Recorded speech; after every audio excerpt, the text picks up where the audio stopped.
pastinaak, witlof, wortel. Daar staat zelfs wilde sla. Eigenlijk doet zo'n kruispunt gewoon helemaal niet onder voor de gemiddelde groenteboer.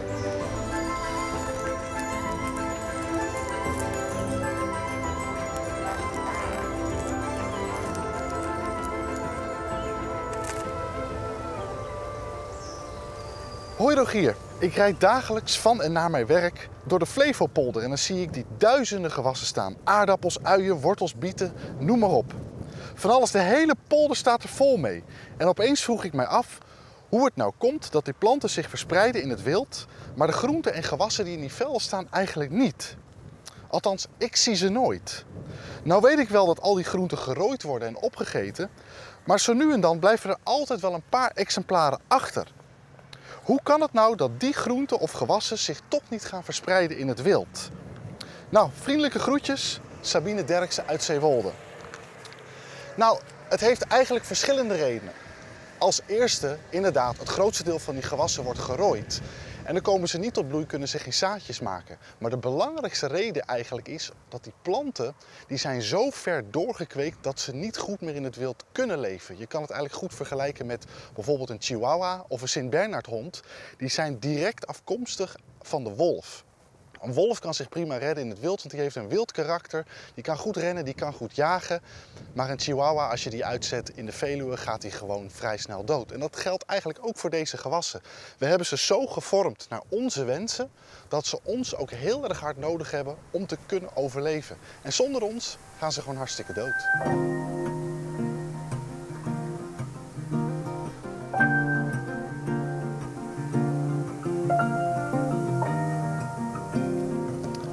Kijk, hier heb je dus zo'n bak met gewassen zoals wij ze kennen. Dit zijn eigenlijk allemaal planten die een wilde oorsprong hebben, maar die er niet meer helemaal uitzien zoals in het wild. Sommige lijken er nog best wel veel op, zoals deze kersen, die asperges, zitten vrij dicht tegen de wilde oorsprong aan. Maar bijvoorbeeld de witlof, de sla en ook deze pastinaken bijvoorbeeld lijken eigenlijk helemaal niet meer op hun oorspronkelijke voorouders. Er is wel iets leuks aan deze bak echter, want alle voorouders van de gewassen uit deze bak komen in ons land in het wild voor. En misschien is het leuk om hun wilde voorouders eens in het wild te bezoeken.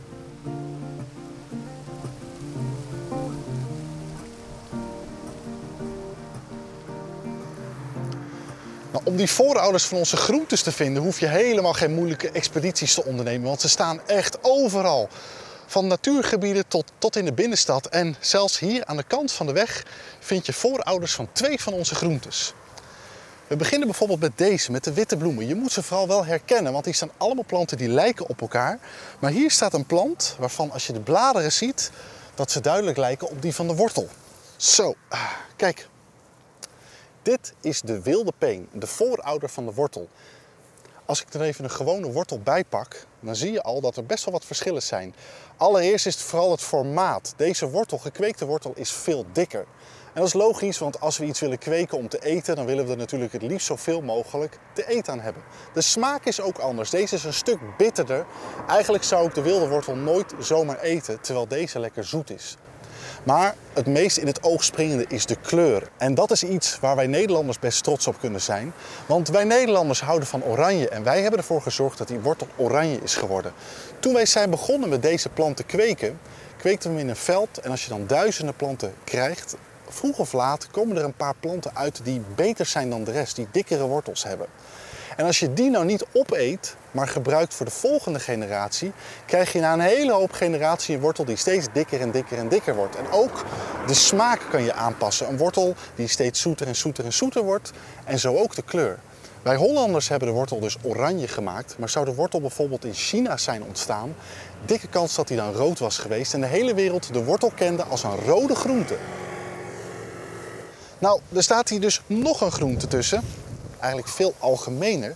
Dat zijn deze gele bloemen. Ze zijn verwant aan de wortels. Oké. Dit is de wilde pastinaak. En als je deze vergelijkt met de gecultiveerde variant, dan zie je een enorm verschil. Maar wel in het formaat, maar niet in de kleur. Op een of andere manier is het ze nooit echt gelukt om pastinaken in andere kleuren te kweken. En misschien dat pastinaken daarom ook niet meer zo populair zijn. Ze staan ook wel bekend als een vergeten groente. Maar de pastinaak was voor de komst van de aardappel naar Europa, was het een van onze allerbelangrijkste knolgewassen. En hutspot bijvoorbeeld wordt van oudsher niet met aardappelen, maar met pastinaken gemaakt.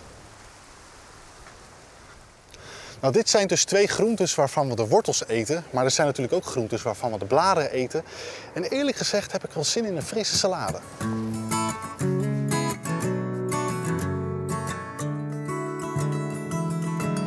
Hier hebben we een prachtige veld met planten die ook weer een van onze groenten zijn geworden. Dit is hem, eigenlijk al deze planten hier. Maar als je hem ziet, zou je bijna niet zeggen dat dit de voorouder is van de plant die wij kennen. Want we hebben hier een plant met niet al te grote bladeren, heel bitter wit melksap. En wat hebben ze hier nou uitgekweekt? Nou, ik zal het even laten zien. De kropsla. Ik vind het echt een van de meest bizarre dingen die ze ooit door middel van veredeling voor elkaar hebben gekregen. Want deze plant lijkt gewoon niet meer op de plant die wij eten. Maar toch is dit echt de voorouder. Er is trouwens iets leuks als je naar de bloemetjes kijkt. Als je ze van dichtbij bekijkt, dan lijken ze duidelijk op paardenbloemenbloemen. En dat klopt, want daar is die ook verwant aan. En paardenbloemen worden soms ook wel gegeten onder de naam molsla. En er zitten akelige stekeltjes aan die niet zo lekker zijn in je mond. Maar toch hebben ze hier een plant uitgekweekt die wij heel lekker vinden om als blad te eten. Je kan er dus van uitgaan dat ooit lang geleden mensen zo hongerig zijn geweest dat ze deze plant zijn gaan eten, ondanks het bittere melksap en ondanks de stekels. Maar dat is ook niet zo raar, want als je praat over duizenden jaren geleden, was er gewoon niet zoveel te eten. Dus je bent wat minder kritisch over wat je gaat eten. Alleen door goed kweken en goed veredelen hebben ze uiteindelijk alle dingetjes die wij niet lekker vonden aan deze plant er allemaal uitgekweekt en hebben we dus nu een product wat we wel lekker vinden. Je kan dus bijna zeggen dat dit een veld met sla is, maar het is dus geen veldsla. Veldsla is een andere plant uit een andere familie, maar veldsla is wel een inheemse plant en toevallig staat die hier ook. Kijk, dit is veldsla, een heel klein plantje en grappig genoeg is dit is veldsla in een slaveld.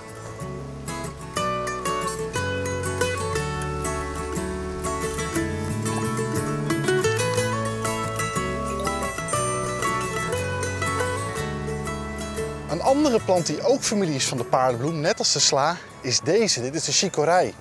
En je kan best wel mooi zien dat die familie is van de paardenbloem, want ook hier lijken de bloemen weer op paardenbloemen, alleen zijn ze blauw. En de bladeren zien er ook ongeveer hetzelfde uit en ook hebben ze weer melksap. Deze plant werd al als groente gegeten, eigenlijk zoals hij zo uit het wild komt. Maar zo eten we hem vandaag de dag niet meer. En dat komt omdat ze ongeveer in de 19e eeuw hebben ze ontdekt dat toen ze een keer groentes wilden hebben in de winter, dat ze de wortels in de herfst gingen opgraven en toen in een beetje een donkere, warme plek gingen bewaren. En toen kwamen er allemaal scheuten uit. En op die manier kon je dus in de winter groentes eten. Dat was in die tijd heel bijzonder. Vandaag de dag kennen we dit gewas als de witlof. En de witlof en de chicorij, dat zijn dezelfde plant, maar er is wel weer een hoop veredeling aan te pas gekomen om de witlof zo groot te krijgen. Je kan de chicorij als deze wel eten op dezelfde manier, maar dan krijg je hele kleine witlofjes en dat willen we niet meer. We willen gewoon een fatsoenlijke witlof hebben. De chicorij is een plant die je op heel veel plekken kan tegenkomen als het maar licht is en de grond lekker rijk. Gewoon aan de kant van de weg of hier in de stad van Leiden. Het maakt eigenlijk niet uit. Het is wel zo dat als de grond eenmaal wat ouder wordt, dan verdwijnt die weer. En als er weer ergens anders gerommeld wordt met de grond, dan duikt hij daar snel weer op. Dat had u vast niet gedacht, hè? Pastinaak, witlof, wortel, daar staat zelfs wilde sla. Eigenlijk doet zo'n kruispunt gewoon helemaal niet onder voor de gemiddelde groenteboer.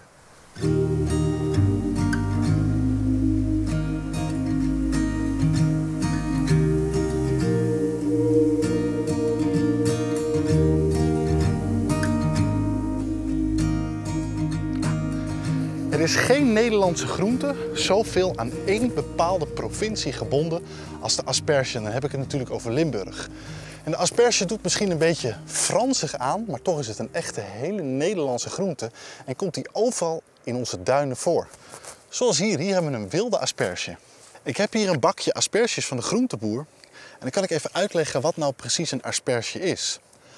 Als in het voorjaar de aspergeplant uitloopt, dan komen er stengels uit. En die stengels, dat zijn de groene asperges zoals we die kennen. Maar net als met de witlof kan je een trucje uithalen. En dat is ervoor zorgen dat die scheuten zo lang mogelijk in het donker blijven. Bij asperges doen ze dat door een soort van dijk van zand over de plant heen te leggen. Zodat die asperges een hele tijd door het zand moeten groeien. En dan oogsten we ze als witte asperges. Komen ze in contact met licht, dan krijgen ze bladgroen en dan heb je groene asperges. Maar het komt dus van dezelfde plant. Maar in de zomer zijn die stengels, als ze er nog aan zitten, uitgegroeid tot grote bossen met blaadjes. Maar als je aan de basis van de plant kijkt, dan herken je nog steeds de groene asperge erin terug. Zowel de gekweekte asperges als de wilde soorten kan je eten. En in Zuid-Europa worden nog steeds asperges in het wild gezocht. In Nederland kan je dat eigenlijk niet doen, omdat asperges in Nederland te zeldzaam zijn. Maar ze zijn wel eigenlijk net zo lekker.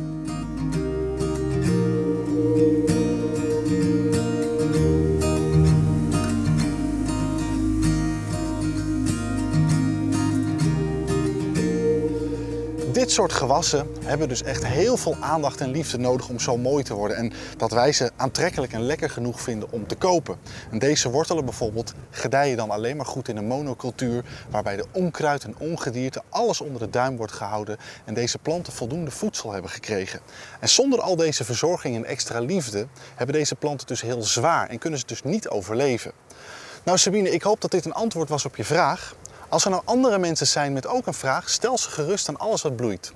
Bedankt voor het kijken en tot de volgende keer.